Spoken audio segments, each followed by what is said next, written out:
Thank you, Deputy Speaker. I rise in support of the Government's Higher Education Support Amendment, response to the Australia Universities Accord Interim Report Bill 2023. Deputy Speaker, I have come to this place to represent the constituents of my electorate of Mackellar, and in doing so I represent all constituents of all ages, and of course that includes young people, people for whom this bill will have the most impact. University, higher education, has always been enormously important to my family.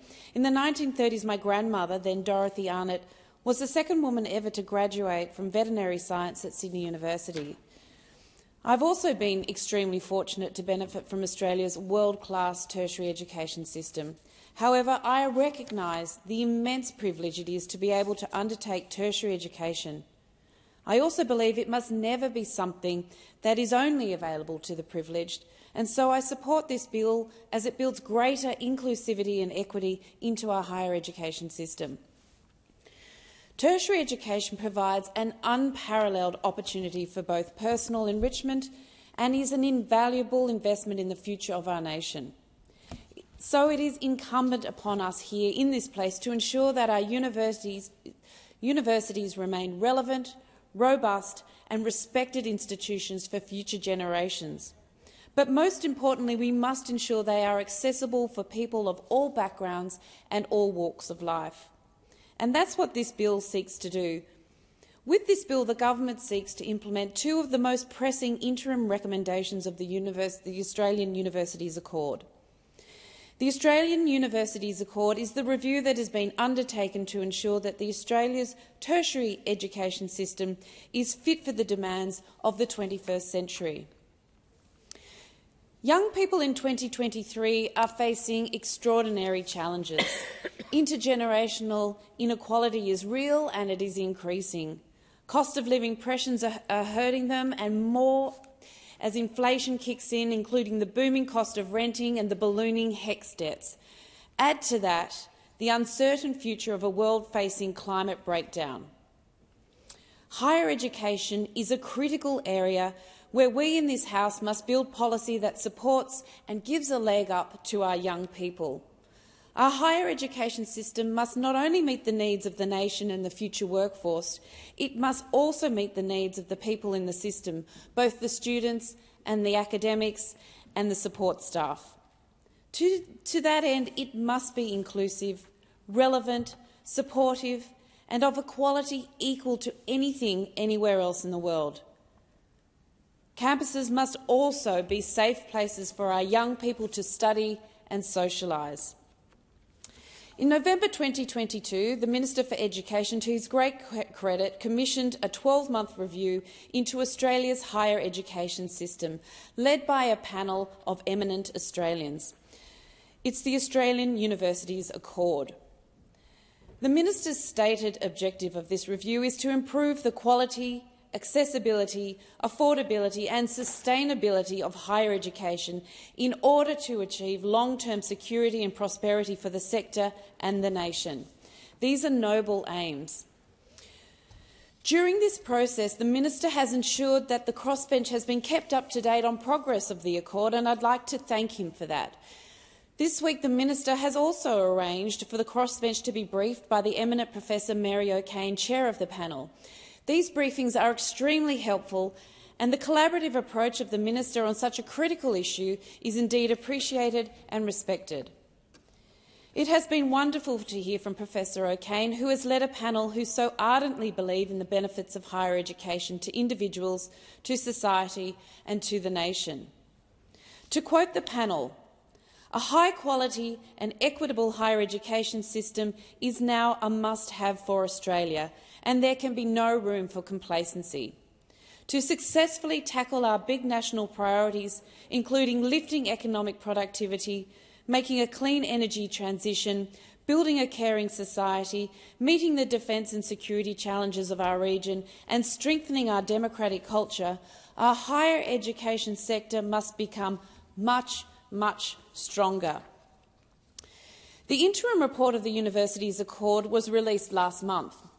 That report called for 5 modest and sensible priority actions to be considered immediately. This bill, less than a month later, seeks to implement 2 of these priority recommendations. It also lists a number of larger-scale issues for further policy consideration, which will be dealt with in more detail in the final report, to be handed down in December this year. I'd like to comment on a few of the Accord's priority recommendations today. First is one of the recommended priority actions being addressed in this bill, the urgent recommendation that the 50% pass rule be abolished. Given its detrimental impact on equality, as it disproportionately affects students from more disadvantaged backgrounds, I fully support this move.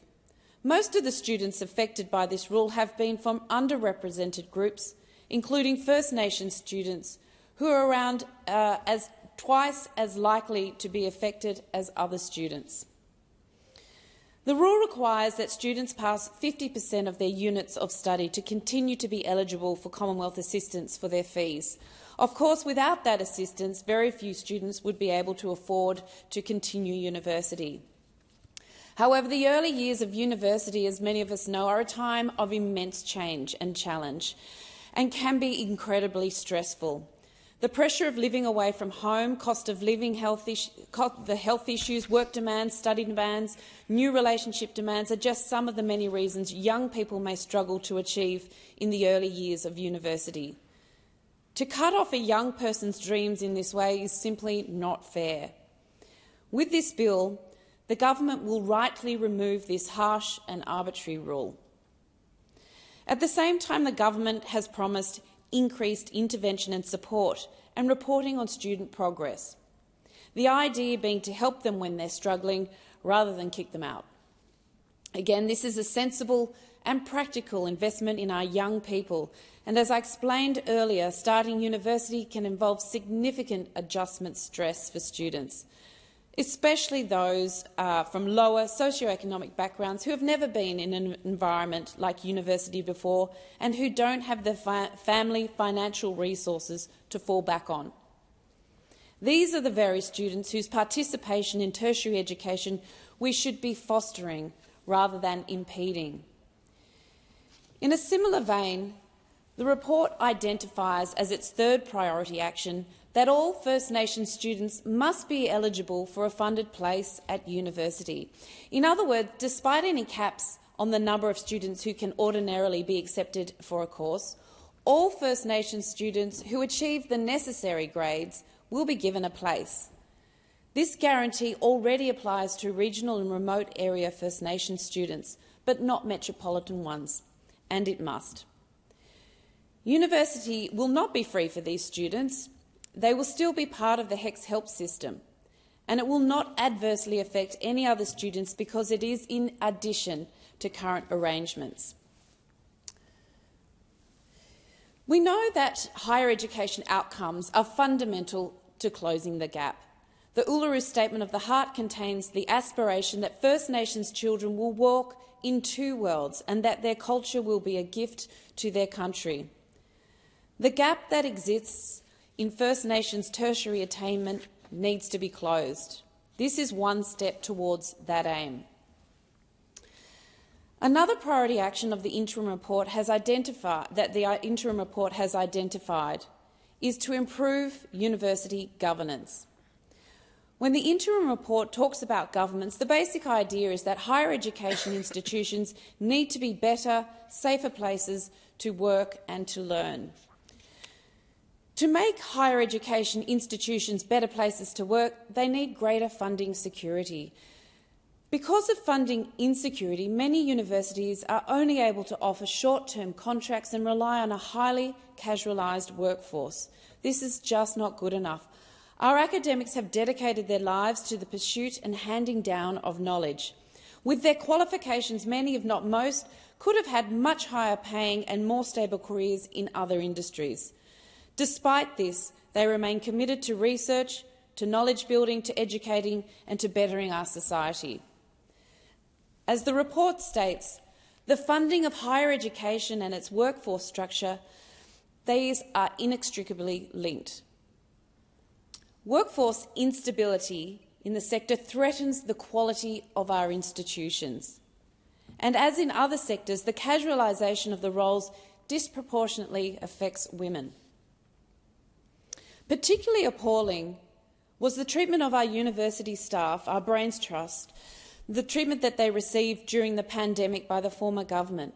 Thousands of academics and other university support staff were forced to leave the sector during that difficult time because JobKeeper was not extended to them as it was to the vast majority of the country's workforce. The Fair Work Ombudsman considers that these issues causing workforce instability are entrenched in the sector. I look forward to the solutions the panel proposes in dealing with this critical issue in its final report. The safety of students and the duty of care universities owe to them is also considered by the panel to be an aspect of good governance. We know that safety on campus is an issue that has not been adequately addressed. A 2021 National Student Safety Survey found that 16% of students have experienced harassment and 5% have been sexually assaulted. If you think about that, about our daughters and their friends going off to university, out of a group of 20, at least one has been sexually assaulted on campus. Just last week, a group of brave women came to Parliament to share their stories of sexual assault on campus. And they also shared their stories of the lack of care and support provided to them by many of the universities. It's unacceptable that these women feel they have no choice but to come to this place and re-share their experience of sexual violence to reopen that trauma in order for governments and universities to listen and act. Why is it always the survivor's job? The interim report recommends, and the government has committed to, engaging with state and territory governments to improve student and staff safety. I very much look forward to hearing more about how the government will approach this issue.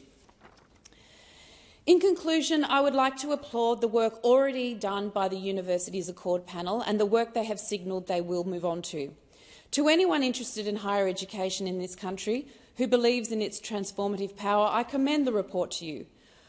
For a report prepared by a government-commissioned panel, it is genuinely good reading, reflective no doubt of the quality of the academics responsible for it. I will end by sharing one sentiment from the report which elegantly summarises the place of tertiary education in our sector, in our lives. We live in an era of profound intellectual, technological, economic and cultural change, in which complacency is dangerous and our egalitarian values need to be defended and renewed. In this environment, higher education is our best asset. It transforms lives and underpins our nation's well-being and security. It delivers education, research, community engagement and industrial capability. It powers social mobility, economic prosperity, security, creativity and innovation. It helps us understand the central place of First Nations people in our history through the generous sharing of their knowledge, language, culture and sense of community and place.